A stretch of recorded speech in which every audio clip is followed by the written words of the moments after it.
আইয়ুব আলাইহিস সালাতু ওয়াস সালামের পুরো শরীরের ভিতরে পচা লাগা দুর্গন্ধ হয়ে গেছে। এলাকার মানুষ কাছে থাকতে পারে না।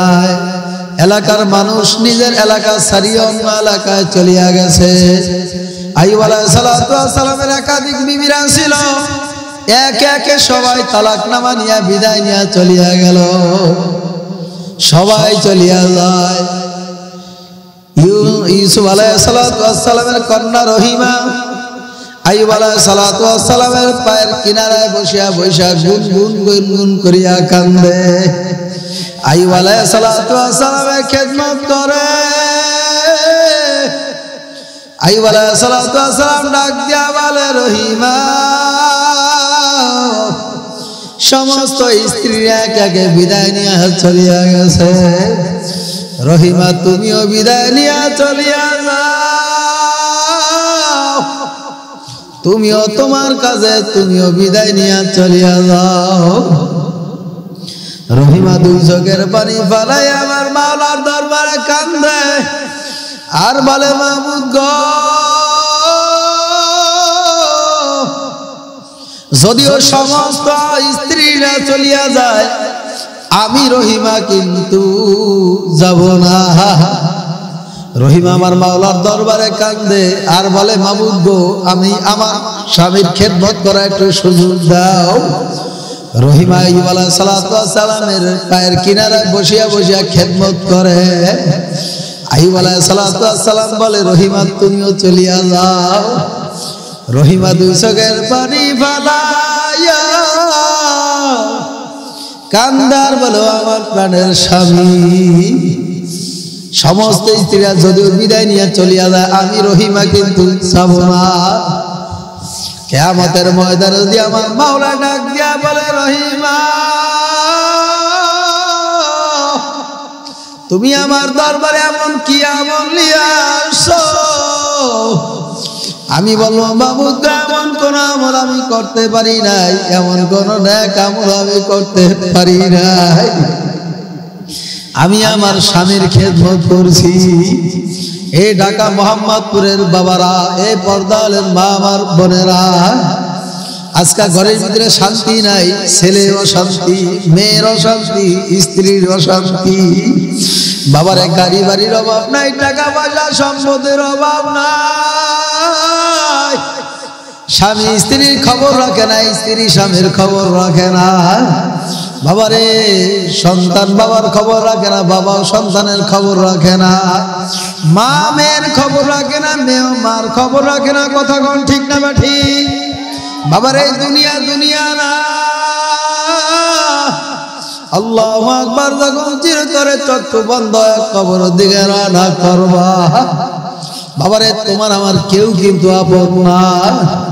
আইয়ুব আলাইহিস সালাতু ওয়াস সালাম আমার মাওলার দরবারে কান্দে আর বলে, মাহবুব, আমার শরীরের ভিতরে পচা লাগাইছো, কোনো আফসোস আমার নাই।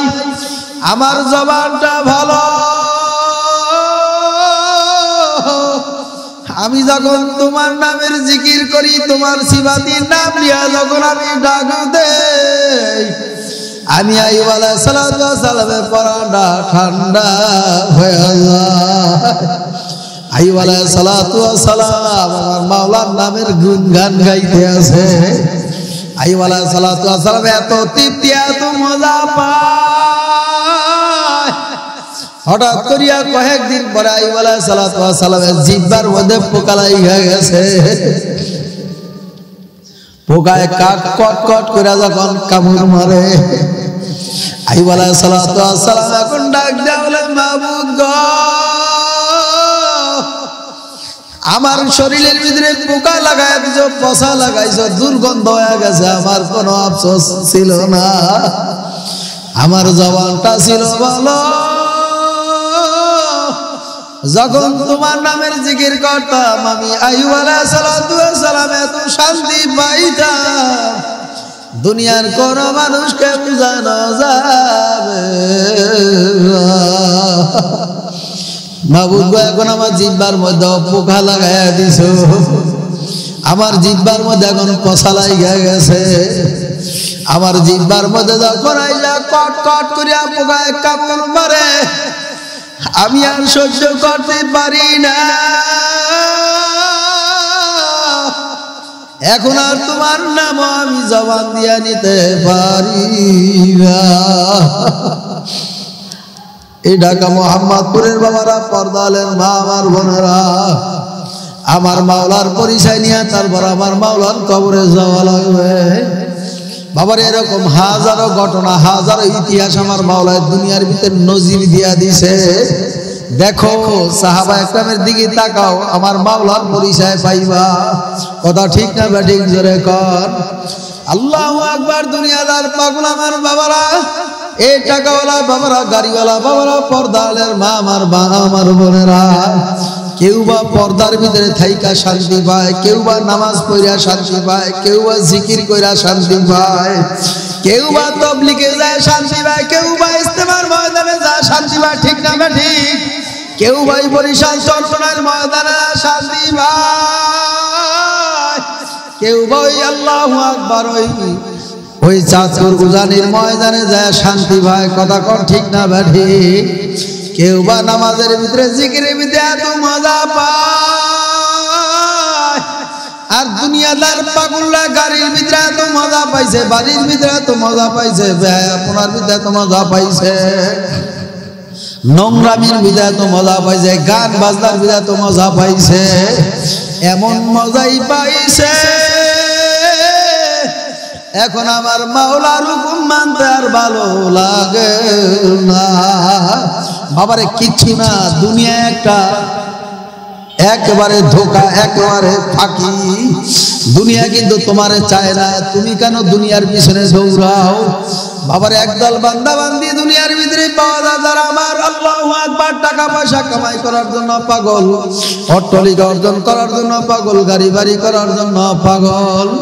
বাবারে আল্লাহু আকবার, নতুন বউ, আল্লাহু আকবার, সুন্দরী নারী বিবাহ করার জন্য পাগল। আর একদল বান্দা বান্দি দুনিয়ার ভিতরে পাওয়া যায়, তারা হইল আমার মাওলার পাগল। তারা গাড়ি চায় না, বাড়ি চায় না, তারা অট্টালিকা চায় না, সুন্দর নারী চায় না, তারা চায় আমার মাওলারে। কথা ঠিক না বা ঠিক? ধরে কর এ মোহাম্মদপুরের ভাইরা, এ পর্দালের মা, আমার বোনেরা, যুবক বাবারা, তোমাদের হাত ধরিয়া বলি, পাও ধরিয়া বলি, ময়দানে একটু আসো, একটু বসিয়া দেখো। বাবারে কত ঘটনা কোরআন এবং হাদিসের দৃষ্টিতে আছে। এই আল্লাহু আকবার দিন বাস্তবায়ন করার জন্য এমন কোন সাহাবা একরাম নাই, কষ্ট স্বীকার করে নাই। কথা ঠিক না বা ঠিক? ধরে কর বাবারে। আল্লাহর নবীর প্রিয় সাহাবী হানজালা রাদিয়াল্লাহু তাআলা আনহু, আল্লাহর বান্দা যুবক, নতুন বিবাহ শাদী করছে, গোসল ফরজ হয়ে গেছে, গোসল করার জন্য নদীর পারে রওনা করছে। গায়েব থেকে গায়েবী আওয়াজ আইছে, হে হানজালা, তোমার কাছে গোসল ফরজের চাইতে আমার নবী শহীদ হয়ে যাইতেছে, আমার নবীর শহীদ হয়ে যাইতেছে, তার চাইতে তোমার ফরজ গোসল বেশি নাকি? হানজালা রাদিয়াল্লাহু তাআলা এই সংবাদ পাওয়ার পরে গোসল বাদ দিয়া দৌড় দিয়া বাড়ির সামনে যায়, দরজাটা খুলিয়া বিবিরে ডাক দিয়া বলে, বিবি আমার তরবারি দাও, আমার বিদায় দাও, আমার নবী নাকি শহীদ হয়ে যাইতে আছে। বিবি ডাক দিয়া বলে, প্রাণের স্বামী আমার, কেবলমাত্র বিবাহ শাদী হইল, কেবলমাত্র একদিন যাপন করলাম, আপনাকে আমি ভালো করিয়া দেখতে পারি নাই, আপনিও আমারে ভালোভাবে দেখতে পারেন নাই। প্রাণের স্বামী আমার ঘরের ভিতরে প্রবেশ করো, আমাকে একটু ভালো করিয়া দেখে নাও, আমিও তোমারে ভালোভাবে একটু দেখিয়া নে। আল্লাহর নবীর প্রিয় সাহাবী যুবক হানজালা ডাক দিয়া বলে, প্রাণের স্ত্রী আমার, তোমার সঙ্গে আমার মাওলা জান্নাতে দেখা করাইবে। এই কথা বলিয়া হানজালা রাদিয়াল্লাহু তাআলা আনহু স্ত্রীর সঙ্গে বিদায় নিয়া তরবারি নিয়া যুদ্ধের ময়দানে রওনা করলো। কিছু নাস্তিকদেরকে হানজালা রাদিয়াল্লাহু তাআলা দুনিয়া থেকে বিদায় করার পরে হানজালা রাদিয়াল্লাহু তাআলা শহীদ হয়ে যায়। আল্লাহর হাবিব জনাবে মুহাম্মদুর রাসূলুল্লাহ সাল্লাল্লাহু আলাইহি ওয়াসাল্লাম, আলী, ওসমান, আল্লাহর হাবিব জনাবে মুহাম্মদ রাসূলুল্লাহ সাল্লাল্লাহু আলাইহি সাল্লাম তাদেরকে ডাকিয়া বলো, দেখো দি যুদ্ধের ময়দানে উহুদের ময়দানে কয়জন সাহাবী আমার শহীদ হয়েছে? 70 জন সাহাবী আল্লাহু আকবার শহীদ হয়ে গেছে। এর ভিতরে 69 জন সাহাবীদের লাশ পাওয়া গেছে, একজনের লাশ পাওয়া যায় না। এর মধ্যে একটা মহিলা দৌড়ে যায়, আল্লাহর হাবিবের সামনে হাজির হয়ে গেছে, রাস্তার ভিতরে সাক্ষাৎ হয়ে গেছে। মহিলা ডাক দিয়ে বলে, ইয়া রাসূলুল্লাহ, ইয়া হাবিবাল্লাহ, আপনার চাচা হানজালা নাকি শহীদ হয়ে গেছে। আমি আপনার চাচি, আপনার চাচা হানজালা নাকি শহীদ হয়ে গেছে। ইয়া রাসূলুল্লাহ, ইয়া হাবিবাল্লাহ, সমস্ত সাহাবা একরামদেরকে আপনি বিনা গোসলে আপনি দাফন দিবেন, আমার হানজালাকে আপনি বিনা গোসলে দাফন দিতে পারবেন না। সমস্ত সাহাবীদের লাশ পাওয়া যায়, হানজালার লাশ এখন আর খুঁজিয়া তালাশ করিয়া পাওয়া যায় না। জিবরাইল আমিনকে আমার মাওলা ডাক দিয়ে বলে, জিবরাইল দেখো তো আমার হানজালা, আমার যুবক সাহাবী আমার হানজালা কোথায়? আমার হানজালার লাশটা একটু খুঁজিয়া তালাশ করিয়া নিয়ে আসো। আমার হানজালাকে জান্নাতের বাড়ি দ্বারা লাশ খুঁজিয়া, হানজালার লাশকে খুঁজিয়া আমার হানজালার লাশকে তোমরা জান্নাতের পানি দ্বারা গোসল করায় আমার সামনে হাজির করো। জিবরাইল আমিন হানজালার লাশকে তালাশ করিয়া খুঁজিয়া জান্নাতের পানি দ্বারা সুন্দরভাবে গোসল করায়া সাহাবা একরামের সামনে হাজির করলো। সাহাবা একরাম এবার সত্য মিথ্যা যাচাই করার জন্য হানজালার মাথার মধ্যে হাত দিয়া দেখে আসলেই কি হানজালার গোসল হয়েছে কিনা। সাহাবা একরাম যখন হানজালার মাথার ভিতরে হাত দিয়া দেখে হানজালা রাদিয়াল্লাহু তাআলা আনহুকে যে জান্নাতের পানি দ্বারা গোসল করাইছে, হানজালা রাদিয়াল্লাহু তাআলা মাথা থেকে ওই টপ টপ টপ টপ করে জান্নাতের পানি পড়তে আছে। আল্লাহু আকবার জোরে কর। বাবারে, এমন কোন সাহাবা একরাম নাই কষ্ট করে নাই। আল্লাহর হাবিবের প্রিয় সাহাবী হানজালা নতুন বিবাহ শাদী করার পরেও নবীজি শহীদ হয়ে যাবে সংবাদ শুনিয়া নিজের স্ত্রী ফালাইয়া, নিজের মায়া মোহাব্বত ফালাইয়া যুদ্ধের ময়দানে যায় শহীদ হয়ে গেছে। আর আজকে মোহাম্মদপুরে জামিয়াতুস সুন্নাহ ইসলামিয়া মাদ্রাসার মাহফিল হইছে, দিনের আলোচনা হবে, হক্কানি ওলামা একরাম আসবে, আল্লাহর ওলিদের পদধ্বনি এখানে হবে। যাদের চেহারা দেখলে আমার মাওলা সগীরা গুনাহগুলা পর্যন্ত মাফ করিয়া দেয়। আল্লাহু আকবার। এরপর আওয়াজ মাহফিল আমার ভাইদেরকে পাওয়া যায় না। এ আমার যুবক ভাই, এ মোহাম্মদপুরের বাবারা, পর্দালের মা আমার বোনেরা, মুরব্বী বাবারা, তোমার আমার জন্য জীবনের শেষ মাহফিল হইতে পারে। ওয়াবতাগু ইলাইহিল ওয়াসিলা, কিয়ামতের ময়দানে এটা একটা ওসিলা হয়ে দাঁড়াইতে পারে। এ কথা ঠিক না বেঠিক জোরে কর। আমার মাওলা ডাক দিয়ে বলে, কিরামান কাতিবিনা ইয়ালামুনা মা তাফআলুন, ফেরেশতা দেরি করার সময় নাই। মোহাম্মদপুর যায় দেখো, জামিয়াতুস সুন্নাহ ইসলামিয়া মাদ্রাসায় চতুর্থ বার্ষিক ওয়াজ মাহফিল হইতে আছে। ওলামা একরামরা বয়ান করতে আছে, যায় দেখো শুরু থেকে এই পর্যন্ত কারা প্রবেশ করছে, কারা আসছে, তাদের নামটা জান্নাতের খাতায় উঠাইয়া দাও। আমার মাওলার রহমতের ফেরেশতারা বেষ্টন করিয়া রাখছে, ক্যামেরা দিয়া ভিডিও রেকর্ড করতে আছে। কিরামান কাতিবিনা ইয়ালামুনা মা তাফআলুন। দুনিয়ার ভিডিও আল্লাহু আকবার রেকর্ড করলে কাটা ছিঁড়া করা যায়। আমার মাওলা তোমার আমার দুই কাঁধের মধ্যে দুইটা মেমোরি আমার মাওলা এমন ভাবে ফিট করিয়া দিল, কোনদিন কাটাও যাবে না, ডিলেট করা যাবে না। যুবক, তোমার কি মনে পড়ে না তুমি না গভীর রাত্রে যায় কত খারাপ কাজ করছো? যুবক, তোমার কি মনে পড়ে না গভীর রাত্রে যায় তুমি কোন মেয়ে লোকের সাথে জেনায় লিপ্ত ছিলা? এই যুবক, তোমার কি একটু স্মরণ হয় না গভীর রাত্রে যায় কার বাড়িতে তুমি ডাকাতি করার জন্য বাড়িকে তুমি সারা রাত্র বাড়িতে অত্যাচার করছো? এই যুবক, তোমার কি মনে পড়ে না অল্প বয়সে তুমি কত গুনাহ করিয়া ফেলাইছিলা। এই যুবক, গুনার জন্য তওবা করতে পারো, এই ময়দানে আসতে পারো, মাহফিলে আসতে পারো, আল্লাহর হাবিব জানায় দেন তাইবু মিনাদ যামবি কামাল্লা যামবালাহু।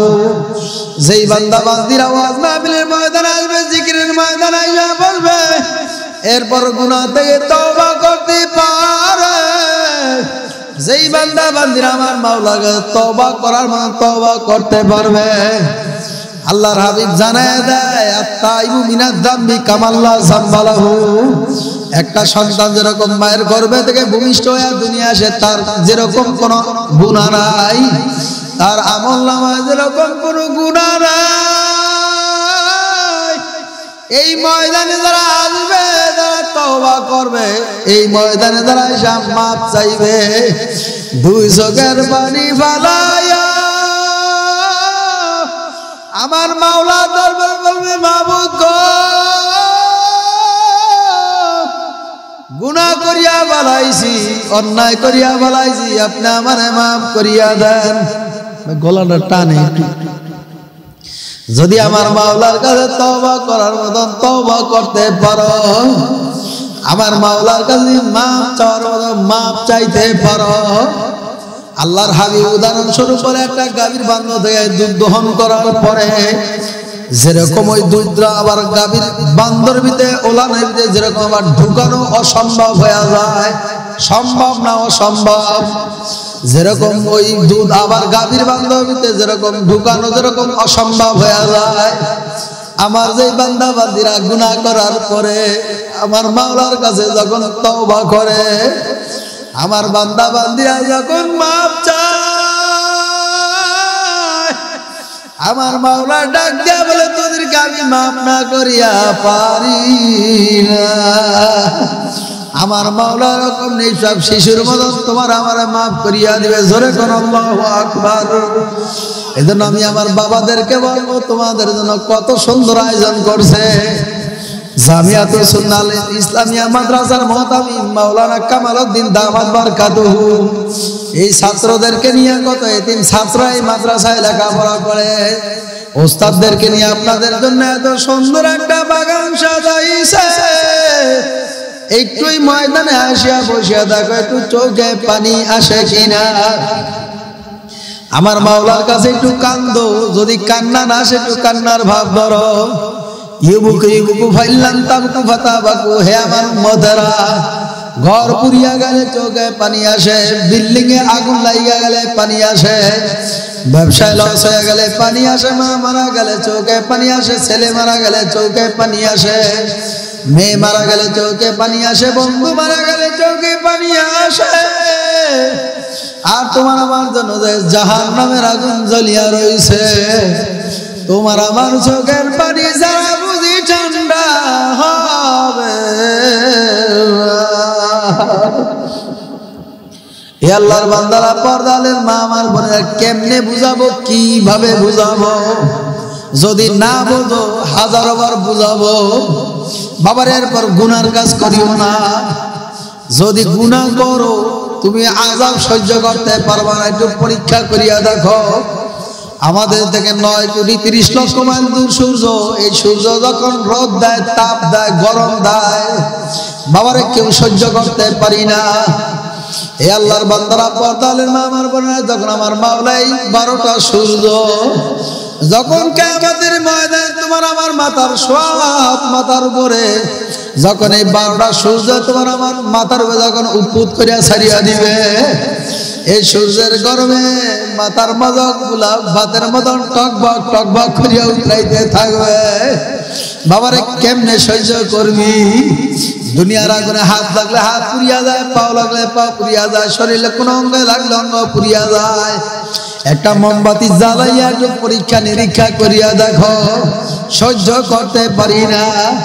আমার মাওলায় কালামে মাজিদের মধ্যে জানায় দেয়, নারুল্লাহিল মুনকাদাতুল্লাতি তাত্তালিউ আলাল আফইদা। দুনিয়ার আগুনের চাইতে বাবারে 70 গুণ তেজের আগুন হবে জাহান্নামের আগুন। বাবারে হাত লাগলে হাত পুড়িয়া যায়, পাও লাগলে পাও পুড়িয়া যায়। জাহান্নামের আগুন এত তেজের আগুন হবে, ওই আল্লাহু আকবার শরীরে লাগা কলিজা পর্যন্ত লাগিয়া যাবে। বাবারে কেমন অবস্থা হবে, লা ইয়ামুতু ফিহা ওয়ালা ইয়াহইয়া।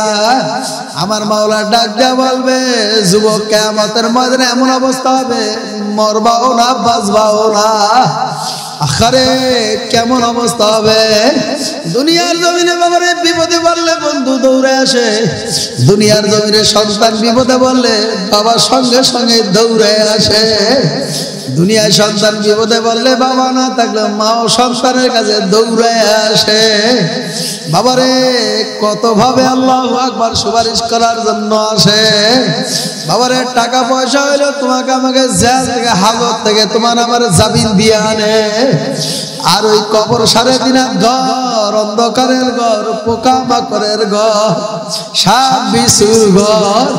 কবর তোমার আমার ডাকে, আনা বাইতুল ওয়াহদা, আনা বাইতুল দূর, আনা বাইতুল কুরবা, আনা বাইতুল ওয়াসা। কবর ডাকতে বলে আমি একা একের ঘর, অন্ধকারের ঘর, পোকামাকড়ের ঘর, আমি কবর সাপ বিছুর ঘর। ওই কবরে দুনিয়ার কোন পরিচয় চলবে না। ওই কবরে দুনিয়ার কোন পরিচয়, টাকার গরম, বাড়ির গরম, ক্ষমতার গরম, নেতার গরম, নেত্রীর গরম, বাবারে কোনো কিছুই চলবে না। বোঝা গেল দুনিয়ায় আমার বিপদে আসলে, বিপদে পড়লে আমার আত্মীয় স্বজন বন্ধু বান্ধব দৌড়ে আসে। আর আমার মাওলা জানা যায় কবরে আমরা একা একের ঘর। বাবা কবরে ঘুমায় রইছে, মা কবরে শুয়ে রইছে, আমার বাড়ির নামায় মা ঘুমায় রয়েছে, আমি ঘরে ঘুমাই। বাবারে অল্প একটু জায়গা পার্থক্য, 1 কিলো 2 কিলো, অনেকের মা বাবার ঘরের সাথে মা বাবার গোরস্থান, অনেকে আল্লাহু আকবার মসজিদের সামনে গোরস্থান, পারিবারিক গোরস্থানে। কেউ আছে প্রত্যেকদিন মা বাবার কবরে যায় সালাম দিয়া দোয়া করে। এমন নাফরমান কপাল পুরা যে বছরে বছর চলিয়া যায়, মা বাবার কবরস্থানে দাঁড়ায় দোয়া করতে পারে। ওই কবর অবস্থা কি হবে বাবা? ঘরে একা একা থাকতে পারি না। কারেন্ট চলিয়া গেলে, পূর্ণিমার রাত যখন আসে অন্ধকার আর থাকতে পারি না। তোমার আমার জন্য যে আমার মাওলা 3.5 হাত কবর সাজায় রাখছে, ওই কবরটার ভিতরে কোনো সাথীও নাই, কোনো বাতিও নাই, কোনো বন্ধুও নাই। ওই কবরের ভিতরে তো কোনো এয়ার কন্ডিশনের ব্যবস্থাও নাই। এই ঢাকা মোহাম্মদপুরের বাবারা, এই টাকাওয়ালা বাবারা, এই বড় লোক আমার বাবারা, ক্ষমতাশীল বাবারা, এই রাজনীতিবিদ আমার বাবারা, তোমার রাজনীতি দুনিয়ায় পড়িয়া থাকবে, তোমার ক্ষমতা দুনিয়ায় পড়িয়া থাকবে, তোমার ক্ষমতা, তোমার মাতাপুরি, তোমার সরকারি সব দুনিয়ায় পড়িয়া থাকবে। তুমি যেদিন চক্ষু বন্ধ হওয়ার পরে দুনিয়াতে বিদায় হয়ে যাবে, তোমার নেতাও তোমার সঙ্গে যাবে। তোমার নেতা তোমার জন্য সীমিত কিছু সময়ের জন্য কাঁদবে, মানুষ দেখানোর জন্য কাঁদবে। তোমার স্ত্রী তোমার আত্মীয় স্বজনের জন্য দেখানোর জন্য কিছু সময় তোমার নিজের স্ত্রী কাঁদবে। তোমার সন্তান তোমাকে মহব্বত করছে, দুনিয়ার মানুষকে দেখানোর জন্য সীমিত কিছু সময় কাঁদবে। এরপর তোমার আমার সন্তান তোমার আমারে ভুলিয়া যাবে, তোমার প্রাণের স্ত্রীও তোমার আমারে ভুলিয়া যাবে। ওই কবরে তোমার আমার সঙ্গে কেউ যাবে না। এজন্য আমি মোহাম্মদপুরের ভাইদেরকে বলবো, ঢাকা রাজধানীর ভাইদেরকে বলবো, মাইকের আওয়াজ যত দূর যায় বাবা, পাও আগায় দাও, পাও ধরতে রাজি, হাত আগায় দাও, হাত ধরতে রাজি। এ পর্দালের মা আমার বোনেরা, মাইকের আওয়াজ যত দূর যায়, যায় নামাজটা বিছায়া ওলামা একরামের আলোচনা শোনো, দেখো চোখে একটু পানি আসে কিনা। এ টাকাওয়ালা বাবারা, গাড়িওয়ালা বাবারা, যুবক আমার বাবারা, কে জানি মারে হারায় ময়দানে আসছো, কে জানি বাবারা হারায় আসছো। বাবারে আব্বারে আব্বা বলিয়া ডাকতে পারো না, মোরা আম্মু বলিয়া ডাকতে পারো না। এমন একটা দিন আসবে তুমিও চলিয়া যাইবা, তোমার সন্তান তোমার মতো এতিম হয়ে থাকবে। আজকাল যদি কোনো মা বাবার সন্তান এই ময়দানে বসিয়া সব সময় যদি দোয়া করতে পারো, চোখে পানি ফেলে কাঁদতে পারো, আল্লাহর কসম দিয়া বলিয়া যায় আমি মুসাফির, আমার বাড়ি বরিশাল, আমি রফিকুল ইসলাম সাহেবী বলিয়া যায় যেইসা করনা এইসা হওয়া। তুমি যেরকম করবা, যেরকম তুমি কামাইবা, যেরকম ফসল কামাই করবা, তোমার সন্তান ওরকম ফসলেই কামাই করবে। তুমি যেই ফসল কামাই করবা, তোমার মেয়েও ওই ফসলেই কামাই করবে। কি কথা কয় নদী? এই জন্য আমি আমার বাবাদেরকে বলবো, পর্দালের মা আমার বোনদেরকে বলবো, ছেলেরা আপন মনে করো না, ছেলে তোমার আমার আপন না। স্ত্রীরা তো আপন মনে করো, স্ত্রী তোমার আমার আপন না, কেউ যাইতে পারে না। কি কথা কয় না? কোন স্ত্রী তো কোনো স্বামীর সঙ্গে আজও পর্যন্ত শুনি না এক কবরে গেছে। বাবারে তোমার কবরে তুমি যাবা, স্ত্রীর কবরে স্ত্রী যাবে, ছেলের কবরে ছেলে যাবে, মেয়ের কবরে মেয়ে যাবে, টাকাও কবরে যাবে না, বাড়িও কবরে যাবে না, কবরে যাবে শুধু একমাত্র নেক আমল। কবর ডাক দেয়া বলে কে ধনী, কে গরিব, কে ক্ষমতাশীল, কে রাজনীতিবিদ, কে টাকাওয়ালা, কে বাড়িওয়ালা, এই পরিচয় আমার কবরে চলবে না। আমার কবরে চলবে নেক আমল। যে বান্দা বান্দি নেক আমলিয়া কবরে আসতে পারবে, আমি কবর তার সঙ্গে ভালো ব্যবহার করব। আল্লাহর হাবিব বলেন ইয়া ফাতিমা তানকিদি নাফসাকি মিনান নার, হে ফাতেমা তুমি নিজে জাহান্নামের আগুন থেকে বাঁচো, এরপর তুমি কবরে যায় শুইও। হে ফাতেমা কিয়ামতের ময়দানে কবরে যাওয়ার পরে যদি বলো আমি আল্লাহর হাবিবের মেয়ে ফাতেমা, এই পরিচয় দিয়াও ফাতেমা কবরে বাঁচতে পারবা না। বাবারে যাদেরকে আমার মাওলা দুনিয়ায় জান্নাতের সার্টিফিকেট দিয়া দিয়েছে, আল্লাহর হাবিবের কলিজার টুকরা মেয়ে ফাতেমা, যাদেরকে আমার মাওলা দুনিয়ায় জান্নাতের সার্টিফিকেট দিয়া দিয়েছে, কথা ঠিক না ঠিক ধরে কর। তার মেয়ের ব্যাপারে, তার সন্তানের ব্যাপারে আল্লাহর হাবিব কি ঘোষণা দিয়া দিল? নিজের কন্যা ফাতেমা তুজ জহরা, আল্লাহর হাবিবের মেয়ে ফাতেমা কবরে যায় যদি আল্লাহর হাবিব বলে ফাতেমা কবরে যায় যদি আমার পরিচয় দাও যে আমি আল্লাহর হাবিবের মেয়ে ফাতেমা, এই পরিচয় কবরে চলবে না। ফাতেমা কবরে যদি বলে আমি আল্লাহর হাবিব, আল্লাহু আকবার, আমি আলীর স্ত্রী, এই পরিচয় কিন্তু কবরে চলবে না। এই ফাতেমা কবরে যায় যদি বলে আমি হাসান হোসেনের ভাই, পরিচয় কবরে চলবে না। ফাতেমা রাদিয়াল্লাহু তাআলা ইন্তেকালের আগ মুহূর্তে আলী রাদিয়াল্লাহু তাআলা ডাক দেয়, প্রাণের স্বামী আমার, যদি কোনো ভুল করিয়া থাকি মাফ করিয়া দিও, আমি ফাতেমা বুঝি আর বেশি দিন দুনিয়ায় থাকবো না। ফাতেমা রাদিয়াল্লাহু তাআলা না দুই চোখের পানি ফালাইয়া আমার মাওলার দরবারে কেমন কান্নাই কাঁদছে। ফাতেমা রাদিয়াল্লাহু তাআলা নিজের স্ত্রী, নিজের স্বামীকে ডাক দেয়া বলে আলী আমার কিছু ওসিয়ত তোমার মানা লাগবে। এ আমার কলিজার টুকরা স্বামী, শুনিয়া লাও আমার ইন্তেকালের পরে আমার লাশটা যেন কেউ না দেখতে পারে, আমার জানাজায় যেন বেশি লোক যেন হাজির না হইতে পারে, যারাই তোমরা থাকবা আত্মীয় স্বজন তারাই যেন আমার দাফন কাফন দিয়ে আমারে বিদায় দেয়। কারণ আমার ইন্তেকালের পরে যদি এলাকার মানুষ শোনে, কত সাহাবা একরাম দৌড়ে আসবে ফাতেমা আল্লাহর হাবিবের মেয়ে দেখা সে কেমন, কত সাহাবা একরাম স্ত্রী আসবে চলো দেখা ফাতেমার চেহারা মরার পরে কেমন, জীবিত থাকা অবস্থায় কেমন। এজন্য আল্লাহর হাবিবের মেয়ে কলিজার টুকরা মেয়ে ফাতেমা, তার কলিজার টুকরা আল্লাহু আকবার স্বামী আলীকে ওসিয়াত করিয়া যায়, আমার ইন্তেকালের পরে আমার চেহারাটা যেন কেউ না দেখতে পারে। বাবারে তাদের অবস্থা, তাদের জীবনের দিকে একটু তাকায় দাও, জিন্দেগি তালাশ করিয়া দেখো, তাদের জিন্দেগি আর তোমার আমার জিন্দেগি কোনদিন বুঝি সমান হইতে পারবে।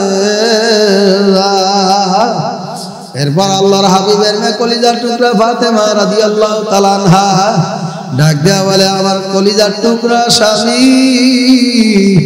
আমার ইন্তেকালের পরে বেশি দেরিও করা যাবে না, মাইকিনও হবে না, কোনো ঘোষণাও হবে না, আমাকে কবরে রাইখা দেবা।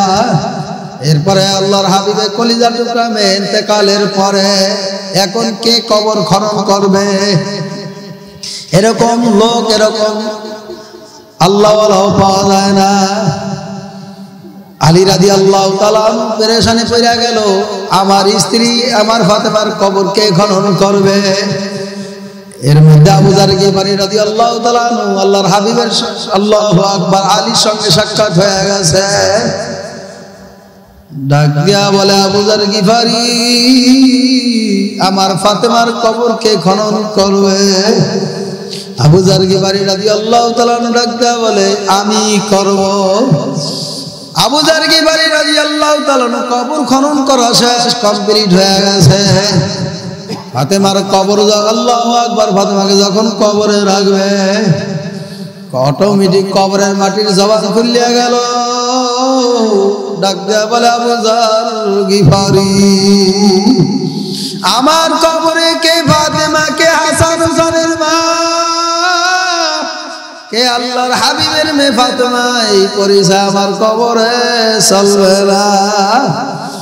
আবু যার গিফারি যখন কবর দিয়ে লাফ মারিয়া উঠলো, কবর সংবাদ জানায় দেয়, হে আবু যার গিফারি, আমার কবরে কোনো পরিচয়, নেক আর আমল ছাড়া কোনো পরিচয় চলবে না। হে মোহাম্মদপুরের বাবারা, যুবক বাবারা, মুরব্বী আমার বাবারা, পর্দালের মা আমার বোনেরা, তোমাদের হাত ধরিয়া বলিয়া থিয়া যাই, জানো মানে না মানো তুমি বলবা, তোমার মাওলায় বলবে। অনেক ভাইরা, অনেক যুবকরা কত রাস্তাঘাটে ঘোরাঘোরা করতে, দোকানে আড্ডা দিতে আছে, টিভি সিনেমা, কেউ স্টার জলসা জি বাংলা দেখার জন্য পেরেশান পাগল হয়ে গেছে।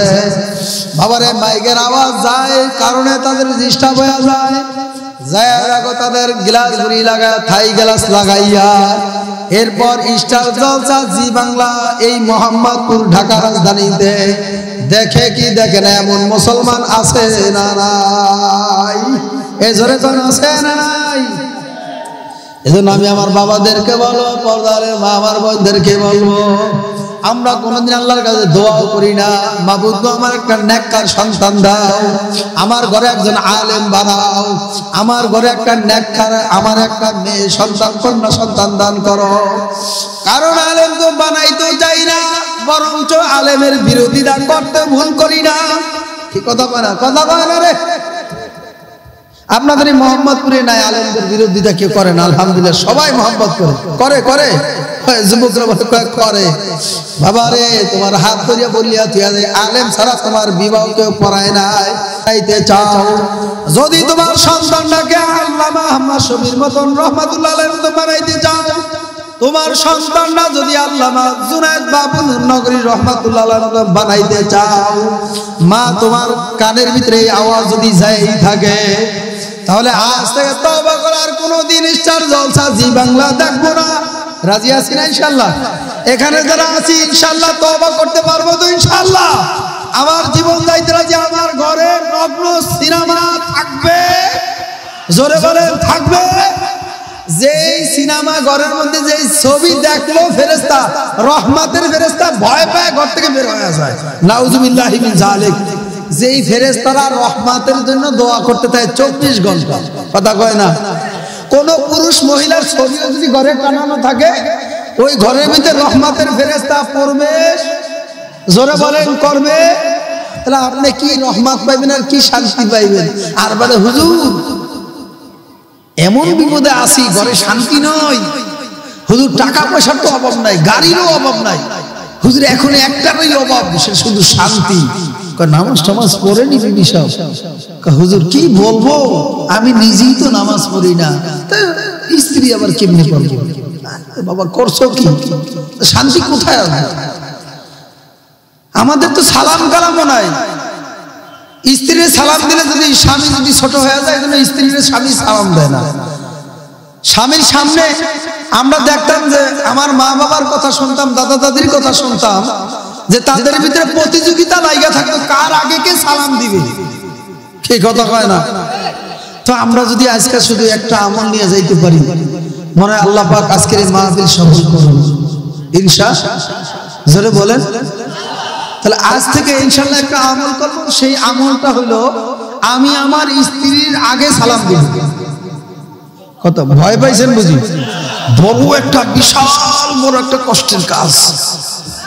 এত বড় বোঝা মাথায় নিলে গেডি মাথাও পর্যন্ত মানে ভাঙে যাওয়ার সম্ভাবনা আছে। হ্যাঁ, আরে হুজুর আর বয়ান টয়ান পায় সারাদিন রিক্সা অটো মেশিন চালাইয়া এরপরে কয় যায় স্ত্রীর সালাম দিতে, এত ঠেকাই পড়ছি। একদল আছে না নাই? জোরে বলেন আছে না নাই? নিজেকে নিজে একটু মাটির সাথে মিলাই দাও না। নিজেরে ছোট বানাইলে বড় বানাবে কে? হ্যাঁ, কে বানাবে? মান তাওয়াযা লিল্লাহ রাফাহুল্লাহ। যে আল্লাহর জন্য নিজেকে নিজে বিলাই দিতে পারবে, নিজেকে নিজে ছোট মনে করতে পারবে, জমিনের নিজে চলতে পারবে, আল্লাহ তাআলা তার দরজাকে বলঙ্গ উঁচু করে দেবে। আমরা তো ছোটই হইতে চাই না, আমাদের ভিতরে তো আমল নাই। আমারে থাপ্পড় দিছে, আমার গালি দিছে, বরং তো আমার একটা দিছে, আমি 5টা দেওয়ার জন্য প্রস্তুত। আমারে কেন থাপ্পড় দিছে, ওরে 5টা দিয়া না দিয়া এখান থেকে আর ফিরবো না। আছে না নাই ভাই? এটা কি মুসলমানের আদর্শ? এটা নবীর আদর্শ? এমন সময় আছে যেই সময় মায়ের খাওয়া সুন্নত, এমন সময় আছে মায়ের দেওয়া। কথা কয় না, ভয় পাইছে বুঝি? হ্যাঁ, ভয় পেয়ে গেছেন। এই যে মুরব্বীরা যারা, এরা তো মায়ের আগে মারতো না, আর এরাও কারো মারতে যেত না, কারণ বল নাই, শক্তি নাই। আগের মতন জিজ্ঞা চাচা মিয়া আগের মতন খাইতে পারেন? কয় বাবা এটা আগে পারতাম, ওনার পারি না। কি কথা কয় না? জিজ্ঞাসা করে দেখেন, বৈশা রয়েছে, কোনো শান্তি নেই। আগের যে শান্তি, যুবক কালে যে অবস্থান ছিল, বয়সকালে এখন কিছুই নাই। এখন ছেলেও জিজ্ঞাসা করে না, কারণ বাবা বুড়া হয়ে গেছে, কামাই রোজগারও করতে পারে না, এখন জিজ্ঞাসা করে না কি খাইছে না খাইছে। আরে বাবা তো তোমার জন্য কত কষ্ট করছে, কত ফিকির করছে, কিভাবে আমার সন্তান ভালোভাবে চলতে পারে, আমার সন্তান কিভাবে ভালো একটা খাবার খাদ্য খাইতে পারে। মা বাবা বুঝি কষ্ট করে না? আল্লাহ তাআলা আমাদেরকে কবুল করুক, জোরে করুন আমিন। আমাদের মা বাবার সেবা করার তৌফিক দান করুক, জোরে করুন আমিন। যেই কথা বলবো সেই কথার মূল কথা হইল, যদি আমাদের ঘরে আমরা নেককার সন্তান দেখতে চাই, ওই সিলেটের জমিনে শাহজালাল শাহপরান রহমাতুল্লাহ আলাইহি ঘুমায় রয়েছেন, ওদের মতন যদি, তাদের মতন আল্লাহর ওলি যদি আমার ঘরে আসতে হয়, তাহলে এখন থেকে আমার প্রতিযোগিতা চালাইতে হবে। কি কথা কয় না? মনে মনে স্বপ্নে দেখলে হবে না। ওই এক আল্লাহর ওলি বলতো, রাত্রে ঘুমের ঘরে স্বপ্নে দেখে হাঁসের গোস্ত আর রুটি পিঠা খায়, জন্মের মতন ইচ্ছা মতন খাইতে আসে। খায়া খায় যখন ঘুম ভেঙে সকাল হয়ে গেছে, এখন ঘুম থেকে উঠা দেয় যে খাতা গায়ে দিছে, ওই খাতা কামড়ায় ছিঁড়ে সব শেষ করে লাইছে। আই কষ্ট করলাম, কি আফসোস, স্বপ্নে দেখলাম এক জিনিস আর হয়ে গেল আর এক জিনিস। কি কথা কয় না? তো সাহাবা একরামের স্বপ্ন আর আপনার আমার স্বপ্ন কি কয় সমান হবে? হ্যাঁ, ওরকম স্বপ্নে না দেখি সন্তান আলেম বানাবো, কিন্তু অথচ ঘরের মধ্যে টিভিটা দেখা বন্ধ করতে পারে না। সন্তান আলেম হবে, এখন থেকে কত কান্না কান্দে, অথচ টিভি সিনেমা আপনার স্টার জলসা জি বাংলা এটা দেখা বন্ধ হয় না। আছে না নাই? আর আল্লাহ আল্লাহ, ওই আলেম এত সুন্দর, ওই আলেমের বয়ান এত সুন্দর, ওই আলেমের চেহারাটা এত সুন্দর, আমার যদি এরকম একটা সন্তান হইতো। তুমি মা শুইনা রাখো, কিয়ামত পর্যন্ত তোমার ভিতরে এই তামান্না জাগবে, কিন্তু তুমি কোনোদিন কাজে পরিণত করতে পারবে না। কি কথা কয় না দি? হ্যাঁ, পরিণত হবে। এখন থেকে তুমি তওবা করো। যখন সন্তান গর্ভে আসবে, তখন কোরআন তেলাওয়াত চালু করে দাও। ঘরের ভিতরে কোরআন তেলাওয়াত, জিকির আজকার, নামাজ। দেখবেন আলেমদের স্ত্রীরা যখন নামাজ পড়ে, আলেমদের ছোট ছোট মেয়েরা থাকলে মা কিভাবে নামাজ পড়ে, যেই ঘরে নামাজ হয় দেখবেন ছোট ছোট বাচ্চারা, ছেলে হোক মেয়ে হোক, মা কি কয়, মার ঠোঁটের দিকে তাকায় থাকে। কথা কয় না? মা যখন নিয়াত বান্দা আল্লাহু আকবার, সন্তান মার চেহারার দিকে তাকায় নিয়াত বান্দা আল্লাহু আকবার। মা যখন নামাজে নিয়াত বাঁধে আল্লাহু আকবার, ছোট নাবালক শিশু মেয়েটা কন্যা সন্তান মার চেহারার দিকে মুস্কি মুস্কি হাসে আর ঠোঁট দুইটা নাড়াইতেছে, মনে হয় মার মতনই নামাজ আদায় করে। অথচ শিশু বাচ্চা কিছু জানে না, এই বাচ্চা তো শুধু মায়ের চেহারার দিকে তাকায় তাকায় ঠোঁট নাড়ায়ার নারায়ার মা যেইভাবে করে মা রুকু দিলে রুকুতে যায়।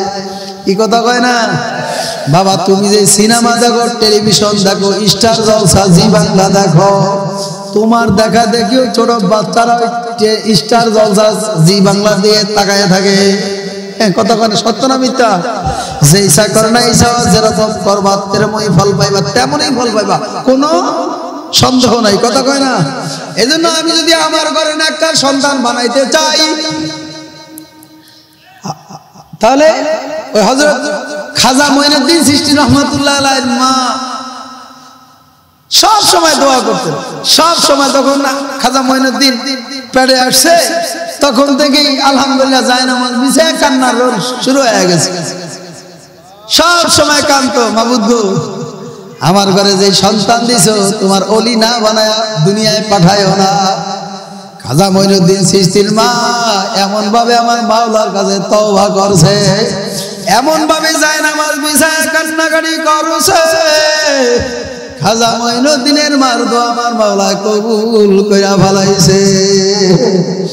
খাজা মঈনুদ্দিনের ভাই এমন ভাবে দোয়া করছে আর বলছে, মাবুদ গো আমার গর্ভে যে সন্তান মঈনুদ্দিনকে দিছো, আমার এই মঈনুদ্দিনকে তোমার ওলি না বানায়া দুনিয়ায় পাঠায়ো না। খাজা মঈনুদ্দিন চিশতি রহমাতুল্লাহর মা এই দোয়া করতে করতে করতে করতে খাজা মঈনুদ্দিন যখন মায়ের গর্ভে থেকে দুনিয়াতে আসছে, আমার মাওলায় খাঁটি ওলি বানায়া দুনিয়ায় পাঠাইছে। এ কথা ঠিক না বেঠিক? জোরে গান।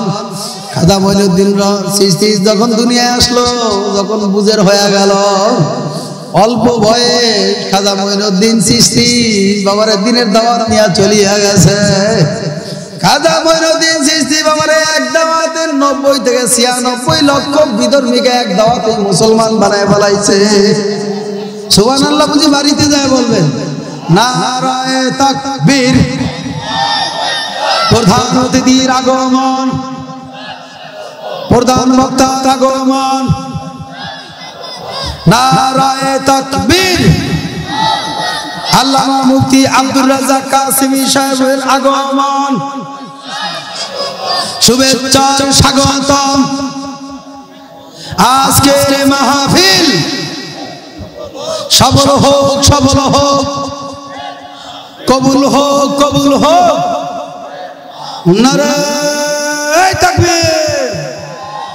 এজন্য আমি আমার বাবাদেরকে বলবো, পর্দালের মা আমার বোনদেরকে বলবো, খাজা আল্লাহু আকবার মঈনুদ্দিন চিশতি যখন দুনিয়াতে আসলো, আসার পরে বাবার দিনের দাওয়াত নিয়ে যখন রওনা করলো, খাজা মঈনুদ্দিন চিশতি এক দাওয়াতে 90 থেকে 96 লক্ষ বিধর্মী এক দাওয়াতে কালিমা পড়ে মুসলমান হয়ে গেছে। আরো জোরে করেন না সুবহানাল্লাহ। খাজা মঈনুদ্দিনের বড় বড় শান্তি, কত আনন্দ। খাজা মঈনুদ্দিন বড় আনন্দ নিয়ে এখন বাড়িতে ফিরিয়া যায়। মায়ের কাছে যায় বলে, আম্মু আমি মঈনুদ্দিনের মনটা বড় আজকে আনন্দ। খাজা মঈনুদ্দিনের মা ডাক দিয়া বলে, বাবা এত আনন্দ কেন, একটু জানতে মন চায়। মা আজকে আমি এক দাওয়াতে 90 থেকে 96 লক্ষ বিধর্মী এক দাওয়াতে কালিমা পড়ি আমার হাতে বায়াত গ্রহণ করে মুসলমান হয়ে গেছে। খাজা মঈনুদ্দিনের মা ডাক দিয়া বলে, মঈনুদ্দিন রে, এইটা তোর কোনো কারামত নাই, এটা তোমার কোনো যোগ্যতা নাই। খাজা মঈনুদ্দিন চিশতি ডাক দিয়া বলে, আম্মু তাহলে এটা কার যোগ্য, কার এটা একটু জানতে মন চায়। এই কারামতিটা কার, এই যোগ্যতাটা কার, এই অবদানটা কার? খাজা মঈনুদ্দিনের মা ডাক দিয়া বলে, মঈনুদ্দিন রে, এইটা হলো আমি মায়ের অবদান। খাজা মঈনুদ্দিন ডাক দিয়া বলে, আম্মু কি অবদান একটু আমার জানতে মন চায় যদি বলতেন। খাজা মঈনুদ্দিন ডাক দিয়া বলে, মঈনুদ্দিন, যখন তুমি আমার ঘরে তখন থেকে আমি মাওলার কাছে এমন ভাবে দোয়া করছি, আমার মাওলায় আমার দোয়া কবুল করিয়া ফেলাইছে। এরপরে আমি যখন তুমি যখন দুনিয়াতে আসো, আমি মায় তোমার এমন কোন বক্ত এমন কোন সময় আমার থেকে অতিবাহিত হয় না যে সময় আমি মায় তোরে আমার বুকের দুধ যখন পান করাইছি, আমি মায় তোরে বিসমিল্লাহ ছাড়া কোনদিন আমি মায়া কুড়া দুধ তোরে আমি পান করাই নাই। আল্লাহু আকবার জোরে কর। মঈনুদ্দিনের মা ডাক দিয়া বলে, মঈনুদ্দিন, আমি মায় তোরে যত আমার বুকের দুধ পান করাইছি, আমি মায় কোনদিন তোরে ওযু ছাড়া কোনদিন আমি মা এক কুড়া দুধ কোনদিন পান করাই নাই। এটা তোর কোনো অবদান নাই না, আমি মায়ের অবদান কত ঠিক না বেঠি ধরে কন। এই জন্য আমি আমার বাবাদেরকে বলবো, পর্দালের মা আমার বোনদেরকে বলবো, এ আল্লাহর বান্দারা, পর্দালের মা আমার বোনেরা, শীতকালে দেখবেন মসজিদ একটু খালি খালি থাকে। অন্য অন্য মক্তে যেরকম হয় না কেন, ফজরের সময় মুসল্লিদের একটু কেমন জানি আলিস্বামী লাগে, কথা হয় না? সাহাবা একরামের কথা একটু বলবো নাকি? 2-5 মিনিট শেষ করবো ইনশাল্লাহ, বলবো, শেষ করে দিব। তাহলে আমাদের মুরব্বী, আমাদের সাহেব ইনশাল্লাহ আসার আগ পর্যন্ত মনে হয় অল্প সময় আছে, আপনারা অনুমতি দিলে বলবো না শেষ করে দেবো? নারায়ে তাকবীর। আল্লাহ নবীর প্রিয় সাহাবীরা নামাজের জন্য কত তাগী ছিল। শুরু থেকে বলি, আমাদের দেশে মনে করেন জুমার দিন কেউ আছে, ইমাম সাহেব নামাজে দাঁড়াবে এই অবস্থায় যায় হাজির হয়। আবার ইমাম সাহেব সালাম ফিরাইতে দেরি, 2 রাকাত নামাজ জমিদারের পোলা, ঢাকা শহর বাড়ি গাড়ির অভাব নাই, গাড়ি নিয়ে যায়, সামনে গাড়িটা রাইকা কে আইছে, বুক ফুলায় অমুকের ছেলে আইছে, জাকাতে জাকাতে জাকাতে কয় পিছনে বলে, পিছনতে 2 রাকাত পড়া ইমাম সাহেব সালাম ফিরাইতে দেরি, তো হ্যাঁ গাড়িতে ব্যাক করতে দেরি না। কেউ জমিদার মুরব্বীরা থাকে, তারা তো আবার বড় কথা কইতে পারে ছোটদেরকে, কেউ জমিদারের পোলা আইলাই মাত্র আবার গেলাও না, আগে এটা বুঝলাম না কেমন নামাজ পড়লা। আমাদের দেশে একদল এরকম আছে না নাই? জোরে বলেন, আছে না নাই? সাহাবা একরামের যুগে এরকম বুঝি হয় না? ব্যাপারটা হইলো কেমন হইছে একটু বলবো, বলার সুযোগ আছে কি? আল্লাহর হাবিবের প্রিয় সাহাবী আব্দুল্লাহ আনসারী রাদিয়াল্লাহু তাআলা আনহু বাবারে প্রত্যেক দিন নামাজে যাইতো, সবার শেষে যায় নামাজে কাতারে দাঁড়াইতো। আবার যখন আল্লাহর হাবিব যখন মসজিদের নববীতে নামাজ আদায় করতো, আল্লাহর হাবিব সালাম ফিরাইতে দেরি, ডান দিকে বাম দিকে সালাম ফিরে আবার আব্দুল্লাহ আনসারী বাড়ি দিয়ে চলে যাইতো। একদিন সাহাবা একরাম ডাক দিয়ে বলে, ইয়া রাসূলুল্লাহ, ইয়া হাবিবাল্লাহ, একটু পরামর্শ আছে, অমুক সাহাবীর নামে একটু নালিশ করব। ইয়া রাসূলুল্লাহ, ইয়া হাবিবাল্লাহ, আপনার প্রিয় সাহাবী আব্দুল্লাহ আনসারী প্রত্যেক ওয়াক্ত নামাজের সর্বশেষ সবার পিছনে আসে, আবার নামাজ শেষ হয়ে সালাম ফিরাইলে সবার আগেই চলিয়া যায়। আল্লাহর নবী এই কথা শোনার পরে আবু বকর ওমরকে নিয়ে চিন্তা করলো, চলো আব্দুল্লাহ আনসারী বাড়িতে যায়, জিজ্ঞাসা করে কেন চলিয়া যায়। আল্লাহর নবী জনাবে মুহাম্মদুর রাসূলুল্লাহ সাল্লাল্লাহু আলাইহি সাল্লাম আবু বকর ওমরকে নিয়ে রওনা করলো আব্দুল্লাহ আনসারীর বাড়ির দিকে। আব্দুল্লাহ আনসারী বাড়ির সামনে দাঁড়ায় বলে, আব্দুল্লাহ আনসারী বাসায় আসো। আল্লাহর হাবিব বলার পরে কোনো আওয়াজ নাই, কোনো শব্দ নাই। আবু বকর ডাক দিয়ে বলে, আব্দুল্লাহ আনসারী বাসায় আসোনি?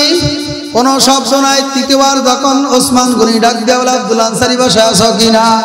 তৃতীয়বারও কোনো শব্দ আওয়াজ নাই। আল্লাহর হাবিব ডাক দেয়া বলে, সাহাবারা, আব্দুল্লাহ আনসারী ব্যক্তিগত কোনো সমস্যা আছে, এই জন্য বের হয় না, চলো আমরা চলিয়া যাই। আল্লাহর হাবিব আবু বকর উসমান যখন রওনা করলো, কিছু দূর যাওয়ার পর আব্দুল্লাহ আনসারী ঘরের দরজা মেলিয়া এইবার ডাক দেয়া বলে, ইয়া রাসূলুল্লাহ, ইয়া হাবিবাল্লাহ, আপনি যদি আমার বাসা থেকে চলিয়া যান, আমার সাথে যদি সাক্ষাৎ না হয়, আমার মনটা বড় ভালো লাগবে না।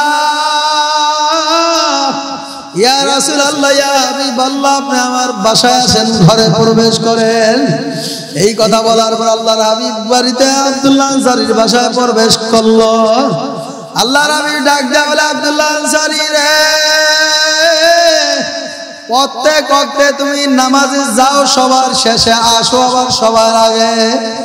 ব্যাপারটা কি বলো একটু বলো। আব্দুল্লাহ আনসারী এই কথা প্রশ্ন করার সঙ্গে সঙ্গে আল্লাহর হাবিব কান্দে, আব্দুল্লাহ আনসারীও কান্দে। এই ঢাকা মোহাম্মদপুরের বাবারা, এই ঢাকা রাজধানীর বাবারা একটু খুব খেয়ালের সঙ্গে শোনো। তোমার আমার সামর্থ্য আছে না নাই? উন্নত মানের জামা পরার সামর্থ্য আছে না নাই? আব্দুল্লাহ আনসারীকে যখন এই প্রশ্ন করলো, আব্দুল্লাহ আনসারী দুই চোখের পানি ফেলায়া ডাক দিয়া বলে, ইয়া রাসূলুল্লাহ ইয়া হাবিবাল্লাহ, আমি হইলাম অসহায়, আমার এমন কোনো উন্নত মানের কোনো পোশাক নাই যেই পোশাক পরিয়া আমি নামাজ আদায় করব। ইয়া রাসূলুল্লাহ ইয়া হাবিবাল্লাহ, আমার একটাই মাত্র সম্বল, আমার একটাই মাত্র কম্বল, আমার একটাই চাদর, আমার একটাই মাত্র জামা। আমি যখন জামা পরি আমি নামাজে যাই, তখন আমার ঘরের ভিতরে একটা গর্ত করিয়া আমার স্ত্রীকে ওই গর্তের ভিতরে আমি রাখি আসি। ইয়া রাসূলুল্লাহ ইয়া হাবিবাল্লাহ, আমি যখন নামাজে যাই তখন আমার স্ত্রী নামাজ আদায় করতে পারে না। আবার আমি যখন নামাজ শেষ করিয়া আসি তখন আমার স্ত্রী চাদরটা পরিয়া জামা পরিয়া নামাজ আদায় করে। তখন আমার স্ত্রী নামাজে গেলে আমি কখনো কোথাও বের হইতে পারি না। এই কথা শোনার সঙ্গে সঙ্গে আল্লাহর হাবিব দুই জায়গার পানি ফেলায়া জরজর জরজর করিয়া কান্দে। আল্লাহর হাবিব জনাব মুহাম্মদুর রাসূলুল্লাহ সাল্লাল্লাহু আলাইহি সাল্লাম আব্দুল্লাহ আনসারীর ডান হাতটা ধরিয়া সাহাবা کرامের সামনে হাতটা উঁচা করিয়া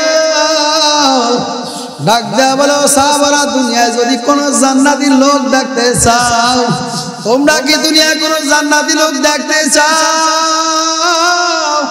সাহাবা کرامরা বলে, ইয়া রাসূলুল্লাহ ইয়া হাবিবাল্লাহ, দুনিয়ায় যদি কোনো জান্নাতি লোক দেখা যায় তত ভালোই হয়। আল্লাহর হাবিব জনাবে মুহাম্মদুর রাসূলুল্লাহ সাল্লাল্লাহু আলাইহি সাল্লাম আব্দুল্লাহ আনসারী ডান হাতটা উঠাইয়া মসজিদের নববীর দিকে নিয়ে রওনা করলো। ডান হাতটা জাগায় বা সাহাবা کرامদেরকে উল্লেখ করিয়া বলে, ও আমার সাহাবারা, দুনিয়ায় যদি কোনো জান্নাতি লোক দেখতে চাও, আমার আব্দুল্লাহ আনসারীর দিকে তাকাও। আমার আব্দুল্লাহ আনসারীকে আমার মাওলা দুনিয়ায় থাকতে জান্নাত তার জন্য ওয়াজিব করিয়া দিয়েছে। আল্লাহু আকবার, জোরে কোন। হে মুহাম্মদপুরের বাবারা, পর্দালের মা, আমার বোনেরা, আল্লাহর হাবিব আবু বকর ওসমান কে নিয়ে এবার পরামর্শ করলো, এ আমার সাহাবারা, আমার আব্দুল্লাহ আনসারী তো অসহায়, আমাদের যদি বিপদে পড়লে কত ত্রাণ নিয়ে যাই পানিতে। আল্লাহু আকবার, তুফান আসলে, ঝড় আসলে কত ক্ষতিগ্রস্ত আমরা ত্রাণ দিতে যাই। বাবারে, সাহাবা کرامের যুগে এরকম অবস্থাই ছিল। আল্লাহর হাবিব সাহাবা کرام ডাক দিয়া বলে, আমার সাহাবারা, চলো, আব্দুল্লাহ আনসারী অসহায়, তার বাসায় কিছু ত্রাণ নিয়ে আমাদের যাওয়া লাগবে। সবাই মিলিয়া কিছু ত্রাণ নিয়ে যখন আব্দুল্লাহ আনসারীর বাড়ির দিকে রওনা করছে, আব্দুল্লাহ আনসারী বাসার সামনে যাওয়ার আগে সাহাবা একরাম আল্লাহর হাবিবের কান্নার আওয়াজ শুনতে পায়, বাচ্চাদের কান্নার আওয়াজ শুনতে পায়। আল্লাহর হাবিব জনাবে মুহাম্মদুর রাসূলুল্লাহ সামনে আগাইতেছে, আব্দুল্লাহ আনসারী ঘর থেকে বের হইতেছে, সাক্ষাৎ হয়ে গেছে। আল্লাহর হাবিব ডাক দেয়া বলে, আব্দুল্লাহ আনসারী, ছোট ছোট বাচ্চাদের কান্নার আওয়াজ পাওয়া যায়, তারা কারা? আব্দুল্লাহ আনসারী দুই চোখের পানি ফেলায় কান্দে আর বলে, ইয়া রাসূলুল্লাহ ইয়া হাবিবাল্লাহ, আমার সন্তান আজকে এক সপ্তাহ পর্যন্ত আমার ঘরের ভিতরে কোনো খাবার নাই, আমার সন্তানদের পায়ের ভিতরে শিকলি লাগায়া ঘরের ভিতরে বান্ধিয়া রাখছি। আল্লাহর হাবিব বলে, আব্দুল্লাহ আনসারী, কেন, কি জন্য বলো? আব্দুল্লাহ আনসারী দুই চোখের পানি ফেলায়া ডাক দেয়া বলে ইয়া রাসূলুল্লাহ ইয়া হাবিবাল্লাহ আমার মাওলা আমার অসহায় বানাইছে আমার ঘরে এরকম কোনো খানা নাই যে বাচ্চারা খাবে খানার ক্ষুধা তৃষ্ণায় তারা কান্নাকাটি শুরু করিয়া দিয়েছে ইয়া রাসূলুল্লাহ ইয়া হাবিবাল্লাহ আমার বাড়ির পাশে ইহুদিদের খেজুর গাছ আছে পাখিতে অনেক সময় যা খেজুর ফলায় আমার এই ছোট ছোট নাবালক বাচ্চা এরা জায়েজ না জায়েজ বোঝে না এরা হালাল হারাম তুমি কোনটা তাও জানে না এরা ওই আল্লাহু আকবার ইহুদিদের গাছের থেকে দুইটা খেজুর টোকায় মুখে দিয়া খাইছে ওই ইহুদির বাচ্চারা আমার সন্তানের মুখের ভিতরে হাত ঢুকাইয়া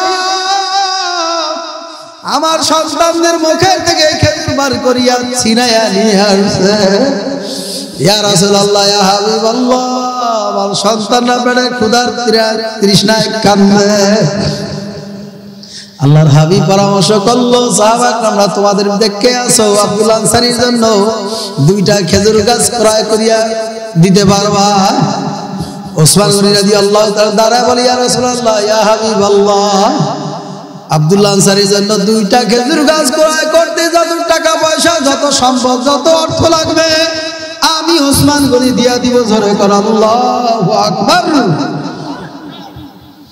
ওসমান গনি রাদিয়াল্লাহু তাআলা এবার ওই আল্লাহু আকবার ওই ইহুদির কাছে যায় বলে আপনার খেজুর গাছ বিক্রি করবেন নি ইহুদি লোক বলে যদি আমি অধিক লাভ পাই তাহলে বিক্রি করব লাভ পাইলে আবার কে বিক্রি না করে তাহলে বলেন কি আপনাকে বেশি দেওয়া লাগবে অধিক কি দেওয়া লাগবে বলে দুইটা খেজুর গাছের পরিবর্তে আমাকে চারটা খেজুর গাছ দেওয়া লাগবে ওসমান গনি দাঁড়ায় বলতেছে আমার চারটা না আমার 1000 খেজুর গাছের বাগান আছে এখান থেকে বাঁচিয়া বাঁচিয়া আমি তোমাকে চারটা না আমি 100 খেজুর গাছ তোমারে দিয়া দিব ওসমান গনি রাদিয়াল্লাহু তাআলা খেজুর গাছের বাগানের সামনে নিয়ে বাঁচিয়া বাঁচিয়া 100 খেজুর গাছ দান করিয়া দিছে আল্লাহু আকবার জোরে বলেন না এই দুনিয়াদার পাগল আমার বাবারা আজকের প্রধান অতিথি আসছে আমার কলিজার টুকরা সাহেব যার পায়ের প্রতিধ্বনি যার পায়ের ধুলাও যার খেদমত করার সুযোগ আমার নাই